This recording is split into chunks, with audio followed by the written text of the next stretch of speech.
ಇವತ್ತು ಇಡೀ ರಾಜ್ಯದಲ್ಲಿ ನಮ್ಮ ಕರ್ನಾಟಕ ರಾಜ್ಯ ರೈತ ಸಂಘದ ರಾಜ್ಯ ಅಧ್ಯಕ್ಷರ ಬಡಗಲಪುರ ನಾಗೇಂದ್ರ ಸರ್ ಅವರ ನೇತೃತ್ವದಲ್ಲಿ ಇವತ್ತು ಎಲ್ಲ ಜಿಲ್ಲಾ ಅಧಿಕಾರಿ ಕಚೇರಿ ಮುಂದೆ ನಾವು ಪ್ರತಿಭಟನೆಯನ್ನು ಹಮ್ಮಿಕೊಂಡಿದ್ದೇವೆ. ಇವತ್ತಿನ ದಿವಸ ಏನಪ್ಪ ಅಂತಂದರೆ ಈಗ ಇವತ್ತಿನ ಪ್ರಜಾಪ್ರಭುತ್ವದಲ್ಲಿ ಕೋಮುವಾದಿ ಪಕ್ಷವನ್ನು ಈಗಾಗಲೇ ಹೋಗಿದೆ. ಈಗಾದರೂ ಈ ಸರ್ಕಾರ ಬಂದು 1 ವರ್ಷ ಆಯಿತು.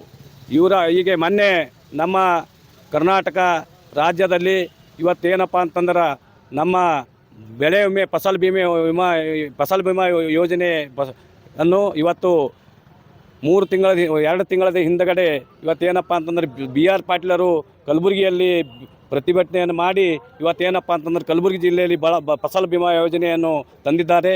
ಅವರಿಗೂ ಕೂಡ ನಾನು ಕರ್ನಾಟಕ ರಾಜ್ಯ ರೈತ ಸಂಘದಿಂದ ಅವರಿಗೆ ಅಭಿನಂದನೆಗಳನ್ನು ನಾನು ತಿಳಿಸ್ತೇನೆ. ಇವತ್ತು ಇಡೀ ಕಲಬುರಗಿ ಜಿಲ್ಲೆಯಲ್ಲಿ ಆಳಂದದಲ್ಲೇ ಇವತ್ತು 86 ಸಾವಿರ ಬಂದದ ಇವತ್ತು ಫಸಲ್ ಬಿಮಾ ಯೋಜನೆ. ಇವತ್ತು ಏನಪ್ಪ ಅಂತಂದ್ರೆ ನಮ್ಮ ಪಂಪ್ಸೆಟ್ ಇರ್ಬೋದು, ಇವತ್ತು 2 ಲಕ್ಷ 3 ಲಕ್ಷ ಇವತ್ತೇನು ವೆಚ್ಚ ಸರ್ಕಾರ ಹಾಕ್ತಾ ಇದೆ ಅದು ಕೂಡಲೇ ಹಿಂತೆಗಿಬೇಕು. ಇವತ್ತು ನಮ್ಮ ರೈತರಿಗೆ ಭಾಳಷ್ಟು ತೊಂದರೆ ಆಗ್ತಾಯಿದೆ. ಇವತ್ತು ಯಾವುದೇ ವಸ್ತು ತೊಗೋಬೇಕಾದರೆ ಇವತ್ತು ಡಬಲ್ ಏರ್ಬಿಟ್ಟಿದೆ, ಅದು ಕೂಡಲೇ ಇಳಿಸಬೇಕು. ಮತ್ತು ತೊಗರಿ ಮತ್ತು ಏನು ಹೆಸರು ಉದ್ದ ಅವಲ್ಲ ಅವು ಬೆಲೆ ಏರಬೇಕು ಮತ್ತು ಇನ್ನಿತರ ವಸ್ತುಗಳನ್ನು ಇವತ್ತು ಬೆಲೆ ಗಗನಕ್ಕೆ ಏರಿಬಿಟ್ಟದ, ಅದು ಕೂಡಲೇ ಇಳಿಸಬೇಕಂತ ಹೇಳಿ ನಾವು ಇವತ್ತು ಕರ್ನಾಟಕ ರಾಜ್ಯ ರೈತ ಸಂಘದಿಂದ ಕೂಡ ನಾವು ಪ್ರತಿಭಟನೆಯನ್ನು ಹಮ್ಮಿಕೊಂಡಿದ್ದೇವೆ. ಮತ್ತು ಪಂಪ್ಸೆಟ್ಗಳು ಕೂಡ ಇವತ್ತು ರೈತರು ಭಾಳಷ್ಟು ತೊಂದರೆಯಲ್ಲಿದ್ದಾರೆ. ಇವತ್ತು ರೈತರಿಗೆ ಏನಪ್ಪ ಅಂತಂದರೆ ಸರ್ಕಾರ ಕಣ್ಣೆತ್ತಿಕೊಂಡು ನೋಡಿ ಇವತ್ತು ಕಲಬುರಗಿ ಜಿಲ್ಲೆಯಲ್ಲಿ ಇವತ್ತು ಒಂದೊಂದು ಕಂಬಗಳು ಕೂಡ ಇವತ್ತು ತೆಳಗೆ ಹೋಗಿಬಿಟ್ಟವ.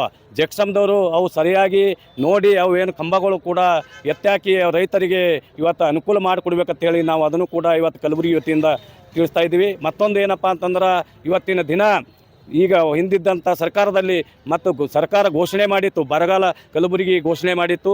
ಆ ಬರಗಾಲ ಘೋಷಣೆಯನ್ನು ಪ್ರತಿ ಎಕರೆಗೆ ನಾವು 25,000 ರೂಪಾಯಿ ಕೊಡಬೇಕಂತ ಹೇಳಿ ನಾವು ಹಲವಾರು ಸಲ ಮನವಿ ಪತ್ರವನ್ನು ಕೊಟ್ಟಿದ್ದೆವು. ಕೂಡಲೇ ಅದು ಸರ್ಕಾರ ಮಾಡಬೇಕು. ಮತ್ತು ಈಗಾಗಲೇ ನಮ್ಮ ರಾಜ್ಯದ ಅಧ್ಯಕ್ಷರಾದ ಬಡಗಲಪುರ ನಾಗೇಂದ್ರ ಸರ್ ಅವರು ಕೂಡ ಇಡೀ ರಾಜ್ಯದಲ್ಲಿ ಎಲ್ಲ ಜಿಲ್ಲೆಯ ಅಧಿಕಾರಿಗಳಿಗೆ ಒತ್ತಾಯ ಮಾಡೋದೇನಪ್ಪ ಅಂತಂದ್ರೆ ನಾವು ನಮ್ಮ ರೈತರು ಬಹಳಷ್ಟು ಇವತ್ತು ಬಾಂಬೆ ಪುನಃ ಇವತ್ತು ಗುಳೆ ಹೋಗ್ತಾ ಇದ್ದಾರೆ, ಅದು ಕೂಡಲೇ ನಿಲ್ಲಬೇಕು.